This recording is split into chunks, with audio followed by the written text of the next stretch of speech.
Сайн байцгаана уу хүүхдүүд ээ. Багш нь та бүхэндээ өгүүлбэр хэрэгтний дасгал цахим хичээлийг бэлтгээд та бүхэндээ хүрэхэд бэлэн боллоо. Багшаагаа дагаад дасгалыг гүйцэтгэрэй. Өгүүлбэр хэрэгтний дасгал гэж юу вэ? Өгүүлбэр хэрэгтний дасгал нь дуу авайг зөв дуутахад шаардлагатай өгүүлбэр хэрэгтний хөдөлгөөнийг хөгжүүлэх, идэвхжүүлэхэд тусалдаг тусгай зохиц дасгал юм аа. Багш нь та бүхэнд анхааруулж хэлэх зүйл байна.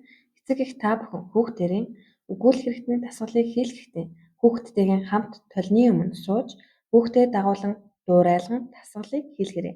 Дасгалыг 1 удаа хийхдээ 6-аас 8 удаа давтаж хий.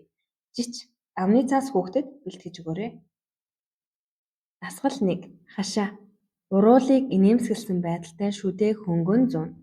Дээд, доод шүдний завсар 1 мм орчим зайтай байна.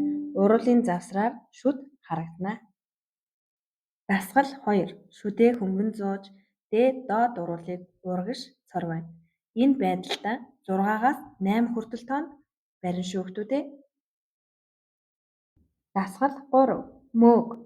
Амаа бага зэрэг ангаагаад хилээ дээд урууландаа наа. Дасгал 4. Аяг. Уруул инээмсэглэсэн байдалтай амаа том ангааж хилээ хавтгаагаар доод уруул дээр гарган хилний үзүүр болон хажуу хэсгийн өргөн хилний дунд хэсэгт хонхор үсгэнэ.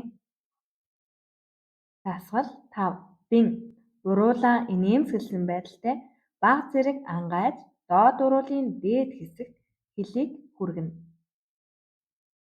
Дасгал 6. Зав. Амаа ангайлгаад хилний үзүүрийг дээд шүдний дотор талд байрлуулж хилийг бөмбөглөж завны далбаа үүсгэнэ. За хүүхдүүд ээ, багшийнхаа заасан дасгалыг дуурайн хийж буй бичилгээ багштай явуулаарай. Та бүхэндээ амжилт хүсье.